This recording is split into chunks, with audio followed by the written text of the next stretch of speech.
Thanks very much for staying with us. Time now for Eye on Africa with me, Georgia Calvin-Smith. Tonight, young Kenyans take to the streets and their live streams once more, protesting tax plans to hike the cost of essentials. Despite already forcing an about turn on some of the measures, demonstrators say more of the levies have to go.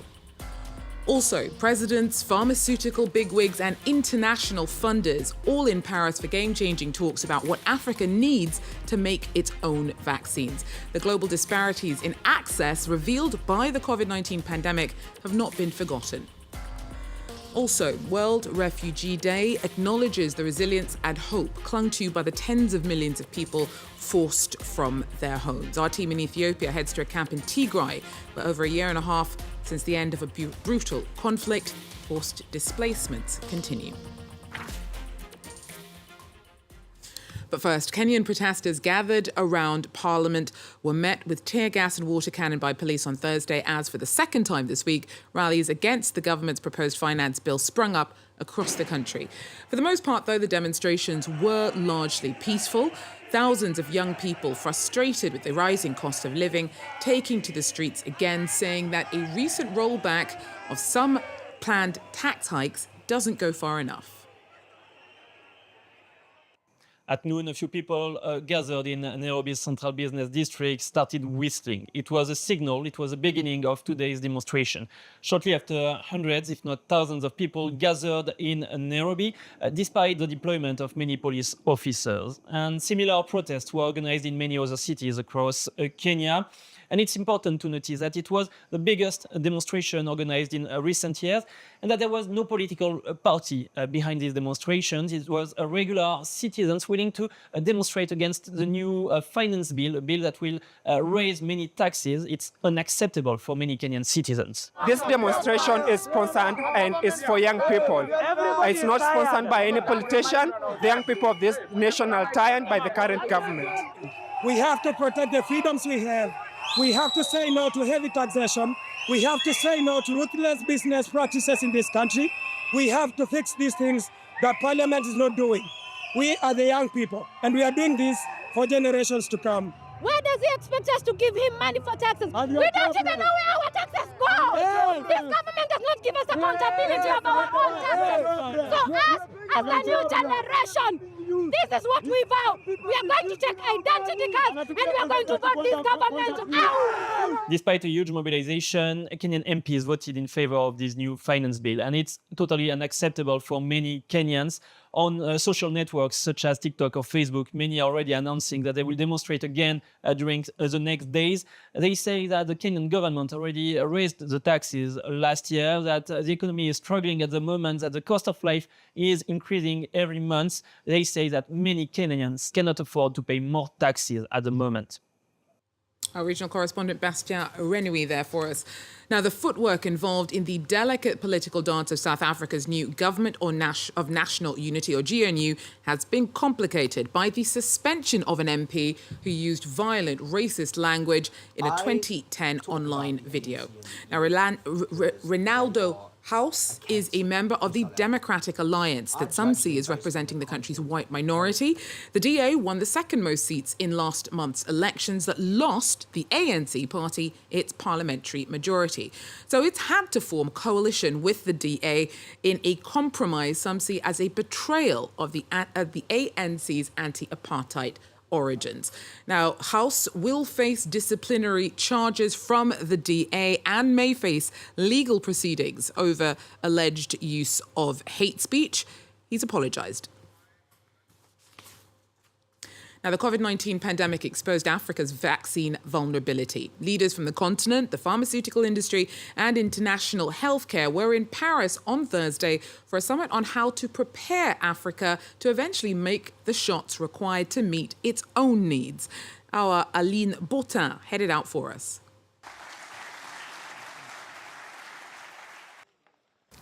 I'm here in the heart of Paris at the French Foreign Affairs Ministry, where several African heads of states, including from Botswana, Ghana, Rwanda and Senegal, met on Wednesday for the Global Forum on Vaccine Sovereignty and Innovation.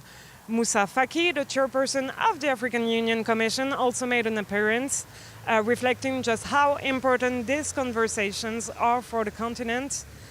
As evidenced by Africa's scramble for timely access to COVID-19 inoculations, the continent's reliance on imported doses has to change. Senegal's President Bassirou Diomaye Faye and Rwandan leader Paul Kagame emphasized the cost of these global disparities in their speeches here. According to the UNICEF report of 2021, 23 million children didn't receive the basic vaccines necessary for their normal development at the height of the pandemic. So the African Union is working with Gavi, the Vaccine Alliance, on a push to drastically ramp up Africa's capacity to produce vaccines. Gavi set out a 5-year roadmap, which it estimates it will need around $9 billion to achieve. This includes expanding stockpiles of vaccines to cope with expected increases in disease outbreaks. Also in the spotlight was the launch of the African Vaccine Manufacturing Accelerator, AVMA, one of the mechanisms set up to finance the development of a sustainable African vaccine manufacturing ecosystem. Today, 20% of the world's population is in Africa, but its vaccine industry only provides around 0.1% of global supplies. The African Union seeks to manufacture at least 60% of the total vaccine doses required on the continent by 2040. Thanks, Aline Botin, there for us. Meanwhile, Kenya is also working on developing local antivenoms. About 20,000 people are bitten by snakes there every year, and about 20% of those cases are fatal. But treatments are often imported in limited supply and may not be specifically tailored to the reptiles involved in most Kenyan snakebite cases. Clarisse Fortuné with more. Esther is attending her daily chores, like making tea. She learned to carry her crutches after she lost one leg to a snakebite a few years ago. Health facilities in her vicinity lacked the necessary medication to treat the snakebite. The residents here live in constant fear as dangerous snakes move closer to their farm, hurting their livestock. Many chickens are being killed by snakes looking for food, and we can't eat those chickens. The snakes also bite donkeys and cows. We don't know how to treat the cow because we don't have the right medicine. About 20,000 people are bitten by snakes annually in Kenya, resulting in 4,000 deaths. Others experience paralysis or suffer from various health complications. The country imports antivenom from Mexico and India, but 50% of them are ineffective, as they're mostly region-specific, meaning those produced from venoms in one region might not effectively treat snake bites in a different region. Kenya is now actively working on developing its own. The current conventional antivenoms are quite old and suffer certain inherited deficiencies. So by investing in the research and development of these new snakebite therapies that will have certain better properties as compared to the current antivenoms, we then hope to improve the management and the outcomes of snakebite patients.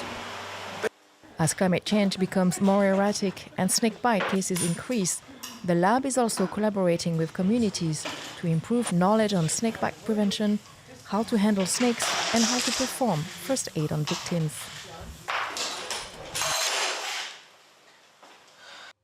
Well, DR Congo's new Justice Minister, Constant Mutamba, is outspoken with his homophobia and is trying to crack down on the LGBTQ+ community. Now, DR Congo has no legislation persecuting homosexuality and historically has been less concerned about its citizens' sexuality than some of its neighbours. But Mutamba is hoping to change that. Emmett Livingston brings us more from Kinshasa.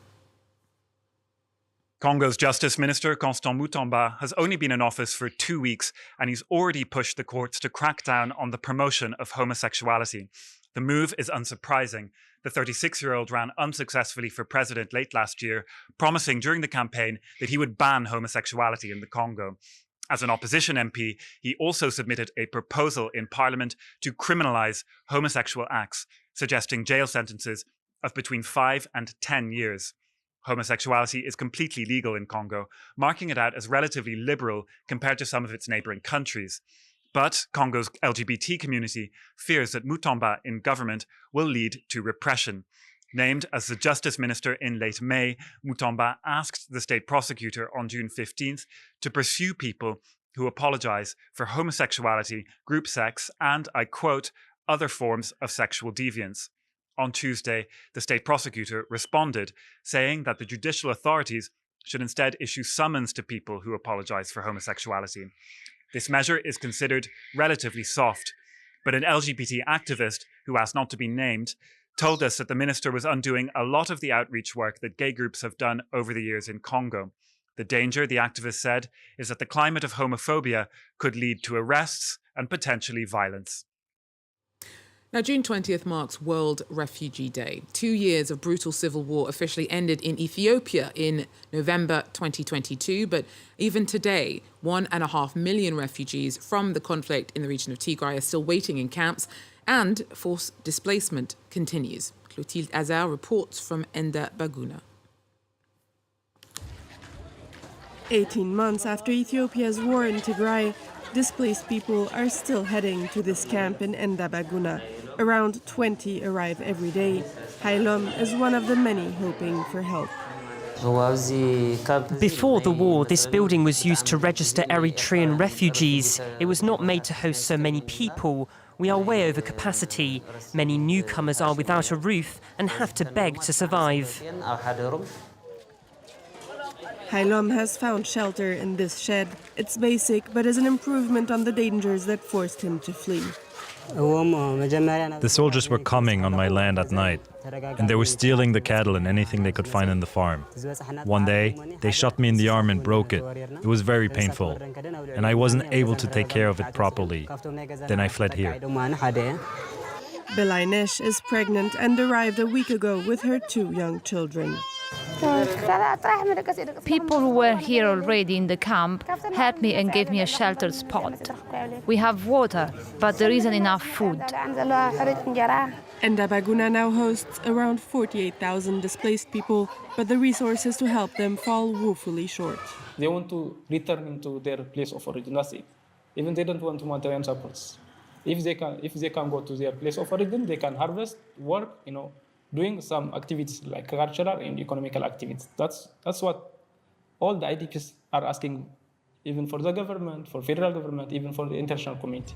In May, over 5,000 people were relocated to another camp where they can receive more aid. Many of them have been far from home for over 3 years.